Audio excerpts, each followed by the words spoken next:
जय शिवराय. तुम्ही कधी असा विचार केला आहे का की काही लोक आहे ना फक्त 2 मिनिटं बोलतात आणि आपण मंत्रमुग्ध होऊन ऐकतच राहतो, तर ना काही लोक अर्धा अर्धा तास बोलतात पण 5 एक मिनिटातच आपल्याला कंटाळा येतो. ज्ञान दोघांकडे असतं, अनुभव दोघांकडे आहे, मग फरक नेमका कुठे असतो? वेगळेपणा असतो तो स्टोरी टेलिंग मध्ये. जगातील जवळपास प्रत्येक महान वक्ता, प्रभावी शिक्षक, यशस्वी कीर्तनकार, नेते आणि मोटिवेशनल स्पीकर लोकांच्या मनापर्यंत पोहोचण्यासाठी या गोष्टींचाच वापर करतात. आजच्या भागामध्ये स्टोरी टेलिंगच्या मदतीने संभाषण संस्मरणीय कसं करता येईल या महत्वपूर्ण विषयावरती चर्चा करणार आहोत. नमस्कार, मी लॉयर राजेश सावंत आणि इन्फॉर्मेटिव्हच्या अजून एका मनोरंजक भागामध्ये आपल्या सगळ्यांचं मनपूर्वक स्वागत आहे. पानिपतकार विश्वास पाटील सांगत होते की शहरी धकाधकीपासून दूर गावाला आहे ना मी एक दुमजली घर बांधून झाल्यावरती वास्तुशांती कधी करायची यावर बायकोच्या बरोबर बोलत होतो आणि अचानक अलग निरंजन असा आवाज आला आणि आम्ही वरच्या मजल्यावरनं खाली आलो तर बघितलं तर दरवाजामध्ये आहे ना एक साधू महाराज उभे होते. त्यांनी भगवं वस्त्र परिधान केलं होतं, त्यांची लांब वाढलेली दाढी, डोक्यावर जटा, गळ्यामध्ये ना रुद्राक्षाच्या माळा, कपाळावरती आणि अंगाला सगळं भस्म वगैरे लावलं होतं आणि माई मला तहान लागली आहे, प्यायला पाणी दे असं म्हटल्याबरोबर ना बायको पटकन आतमध्ये गेली आणि तांब्या पेला घेऊन आली. अर्थात तोपर्यंत मग मी महाराजांना बसण्यासाठी खुर्ची वगैरे दिली. पाणी प्यायल्यावरती महाराज निघणार एवढ्याच बायको म्हणाली, बाबा जेवणाची वेळ झाली आहे आणि असंही आमच्या या नवीन वास्तूमध्ये पहिल्यांदाच तुमच्या रूपाने कोणीतरी अतिथी आलेली आहे, त्यामुळे तुमची सेवा करण्याची आम्हाला संधी द्या, भोजन केल्याशिवाय जायचं नाही. आपल्या भारतीय बायका आस्तिक आणि भाबड्या असल्या तरी मला त्याच्यामध्ये ना तसं काहीच वावगं वाटलं नाही, कारण असंही घरामध्ये आहे ना 1-2 माणसांचं जास्तीचं जेवण असतंच नाही का. त्यातून दुपारच्या वेळी कडाडून भूक लागलेली असताना साधं जेवण सुद्धा आहे ना स्वादिष्ट लागतं. पोटभर जेवून झाल्याच्या नंतर तृप्तीचा ढेकर देत महाराज म्हणाले, माई तुझ्या सेवेने मी प्रसन्न झालोय, माग तुला काय मागायचं ते. आता मला आहे ना मस्करी करायची सवय असल्याच्यामुळे गमतीमध्ये मी त्यांना म्हणालो की बाबा हे घर बांधताना आहे ना उत्साहामध्ये मी सुरुवात केली खरी, पण एक एक खर्च एवढा काही वाढत गेला ना की सगळं बजेट संपलं. त्यामुळे आशीर्वाद द्यायचा असेल ना तर आता काहीतरी द्या. बायको आहे ना थोडीशी वैतागलीच माझ्यावरती. तेवढ्यात बाबा म्हणाले, अलबत तुझी इच्छा पूर्ण होईल. ज्या ठिकाणी मी उभा आहे त्या ठिकाणी दररोज लाखोंचे व्यवहार होतील. महाराजांचं बोलणं आहे ना 100% खरं ठरलं. माझ्या बंगल्याचा तळमजला बँकेने भाड्याने घेतलाय.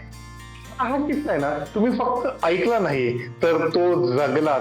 हा स्टोरी टेलिंगचा प्रभाव आहे. मित्रांनो, स्टोरी सांगण्यासाठी आयुष्यामध्ये फार मोठी घटना घडलीच पाहिजे असं नाही. लहान लहान प्रसंग सुद्धा उत्कृष्ट स्टोरी बनू शकतात.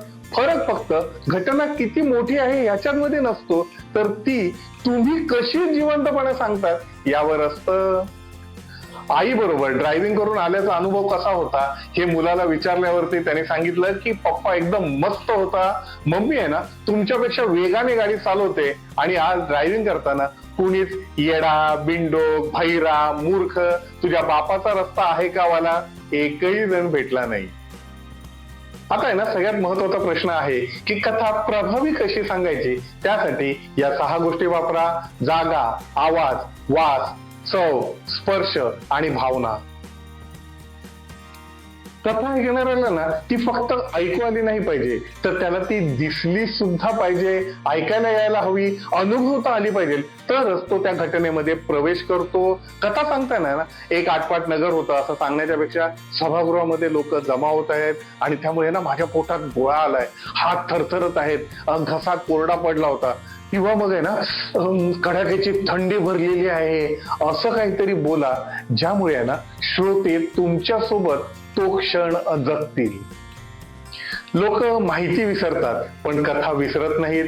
4 दिवसापूर्वी आहे ना तुम्ही काय जेवलात ते आता तुम्हाला आठवणार नाही, पण मी सुरुवातीला सांगितलेल्या त्या कथेतील शहरी धकाधकीपासून दूर गावामध्ये शांत ठिकाणी अलग निरंजन येथे ना मी आवाजाचा वापर केला. स्वादिष्ट जेवण याच्यामध्ये चव आणली, अतिथींना जेवण दिले, यामध्ये आहे ना आपल्या भावना होत्या. आपले जे तर्क असतात ना त्यांना बाजूला सारून किस्से थेट लोकांच्या मनामध्ये, डोक्यात आणि अगदी हृदयातही पोहोचतात, कारण तुम्ही त्यांना तिथे घेऊन जाता. साधूबाबांच्या कपड्यांचा रंग, त्यांनी दिलेला आशीर्वाद अजूनही लक्षात असेल का? कारण फॅक्ट्स माहिती देतात, स्टोरीज आठवण तयार करतात.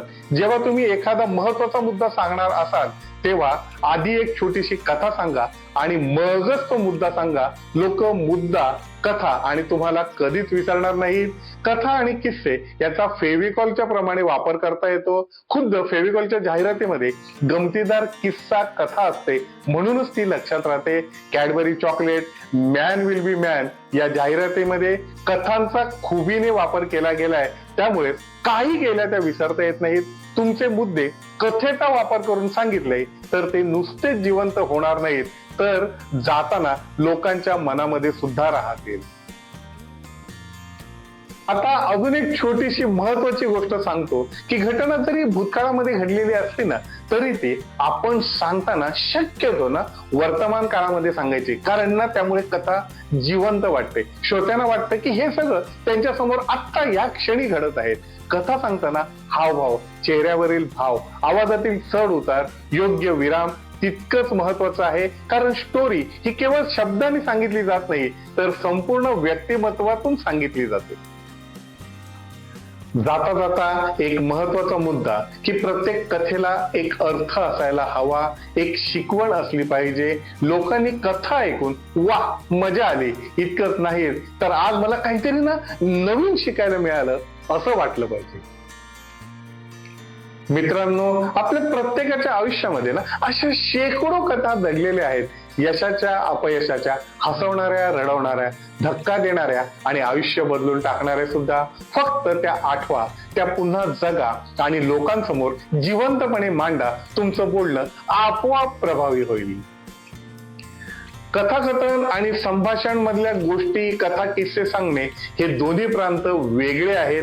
कथाकथनामध्ये ना कोणताच अभिनय केला जात नाही. आवाजातील चढ उतार आणि चेहऱ्यावरील हावभाव यातून ती फुलवत न्यायची असते.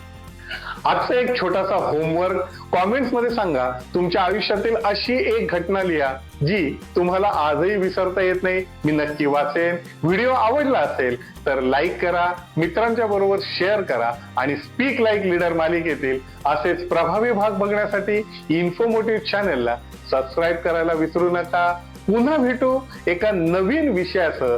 तोपर्यंत शिकत राहा, बोलत राहा आणि प्रगतिशील राहा. धन्यवाद.